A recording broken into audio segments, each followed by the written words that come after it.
ഇന്നലെ വരെ ഇന്ത്യ എന്ന് പറയുന്ന വലിയ രാജ്യത്തിനെ വലിയ രീതിയിൽ വെല്ലുവിളിച്ചുകൊണ്ടിരുന്ന പാകിസ്ഥാനിലെ ഭീകരവാദികൾ ഇപ്പോൾ അക്ഷരാർത്ഥത്തിൽ ഭയന്നിരിക്കുകയാണ്.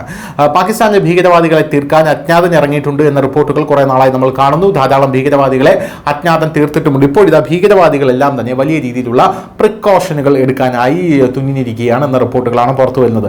ഇന്നലെ വരെ പാകിസ്ഥാന്റെ മണ്ണിലൂടെ നെഞ്ചും വിരിച്ച് നടന്ന ഭീകരവാദികൾ ഇന്ന് വലിയ രീതിയിലുള്ള സുരക്ഷ ശക്തമാക്കിയാണ് നടക്കുന്നത് എന്നുള്ളതാണ് പ്രധാനപ്പെട്ട കാര്യം. നമുക്കറിയാം, കഴിഞ്ഞ ദിവസം പാകിസ്ഥാൻ മസൂദ് അസർ, അതായത് ജെയ്ഷെ മുഹമ്മദ് ഭീകരനായിട്ടുള്ള മസൂദ് അസറിന് 14 കോടി രൂപയാണ് കൊടുക്കുന്നത് കണ്ടത്. എന്തിനാണെന്ന് ചോദിച്ചപ്പോൾ അത് മസൂദ് അസറിന്റെ കുടുംബത്തിന് വന്ന നാശനഷ്ടം, ഓപ്പറേഷൻ സിന്ദൂറിൽ കുടുംബത്തിന് വന്ന നാശനഷ്ടം നികത്താനാണ് 14 കോടി രൂപ കൊടുക്കുന്നതെന്ന് കേട്ടു. അതുപോലെ ഓരോ ഭീകരനും 1 കോടി രൂപ വെച്ച് പാകിസ്ഥാൻ കൊടുക്കും എന്നുള്ള റിപ്പോർട്ടുകളും പുറത്തു വന്നിരുന്നു. ഇപ്പോൾ ഇതാ ഭീകരവാദികൾ അതുപയോഗിച്ച് തങ്ങളുടെ സുരക്ഷ ശക്തിപ്പെടുത്തുകയാണെന്ന റിപ്പോർട്ടുകളാണ് പുറത്തു വരുന്നത്. ഭീകരവാദികൾ ഇപ്പോൾ ബുള്ളറ്റ് പ്രൂഫ് ജാക്കറ്റുകൾ ധരിച്ചാണ് നടക്കുന്നത്. പോരാത്തതിന് തീവ്രവാദികൾ ഇപ്പോൾ പ്രസംഗം നടത്തുമ്പോൾ ബുള്ളറ്റ് പ്രൂഫ് ഗ്ലാസിന്റെ പിന്നിൽ നിന്നാണ് പ്രസംഗം നടത്തുന്നത് എന്നുള്ളതാണ് പ്രധാനപ്പെട്ട കാര്യം. നമ്മുടെ രാജ്യത്ത് നമ്മുടെ പ്രധാനമന്ത്രിയായിട്ടുള്ള മൻമോഹൻ സിംഗ് എല്ലാം അങ്ങനെയാണ് ഇത് നടത്തിയിരുന്നത്. പക്ഷേ നരേന്ദ്രമോദി വന്ന ശേഷം നെഞ്ചും പിരിച്ച് നരേന്ദ്രമോദി ബുള്ളറ്റ് പ്രൂഫ് ഗ്ലാസ് ഒക്കെ എടുത്ത് മാറ്റിയാണ് പ്രസംഗം നടത്തിയത്.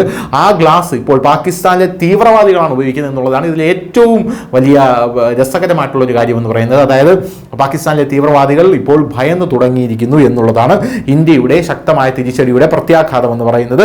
2025 മെയ് 12 പാകിസ്ഥാനിലെ കറാച്ചിയിൽ ഇത്തരമൊരു റാലി നടന്നു. അത് പാകിസ്ഥാന്റെ ഭീകരവാദ അനുകൂല മനോഭാവത്തെ വീണ്ടും തുറന്നു കാട്ടുന്നതായിരുന്നു. ദിഫാ-ഇ വതൻ കൗൺസിൽ സംഘടിപ്പിച്ച റാലിയിൽ നിരോധിത ഭീകര സംഘടനയായിട്ടുള്ള ലഷ്കർ-ഇ ത്വയ്ബ, അഹ്ലെ സുന്നത്ത് വൽ ജമാഅത്ത് എന്നിവയുടെ നേതാക്കൾ പങ്കെടുത്തു. ജിന്ന ബാഗിലെ ആയിരക്കണക്കിന് തീവ്രവാദികൾ പാകിസ്ഥാൻ സൈന്യത്തെ പ്രശംസിക്കുകയും പ്രകോപനപരമായിട്ടുള്ള ഇന്ത്യ വിരുദ്ധ പ്രസംഗങ്ങൾ നടത്തുകയും ചെയ്തിട്ടുണ്ട്. റാലിയിൽ Lashkar commander Faisal Nadeem bulletproof ഗ്ലാസിന് പിന്നിൽ നിന്നുകൊണ്ട് ഇന്ത്യ വിരുദ്ധ വിഷം വമിപ്പിക്കുന്നുണ്ട്. ഇത് ഇയാളുടെ ഭീകരത തുറന്നു കാട്ടുകയും ചെയ്യുന്നു എന്നുള്ളതാണ് വേറൊരു പ്രധാനപ്പെട്ട കാര്യം. പോരാത്തതിന് ഇയാൾക്ക് പാകിസ്ഥാന്റെ സൈന്യത്തിന്റെ പിന്തുണയുമുണ്ട് എന്നുള്ളതാണ് ഏറ്റവും ഭീതിജനകമായിട്ടുള്ള ഒരു കാര്യം എന്ന് പറയുന്നത്. ഈ റാലിയിൽ പാകിസ്ഥാൻ സൈന്യവും ഭീകര സംഘടനകളും തമ്മിലുള്ള അവിശുദ്ധ ബന്ധം തുറന്നു കാട്ടുകയുണ്ടായി.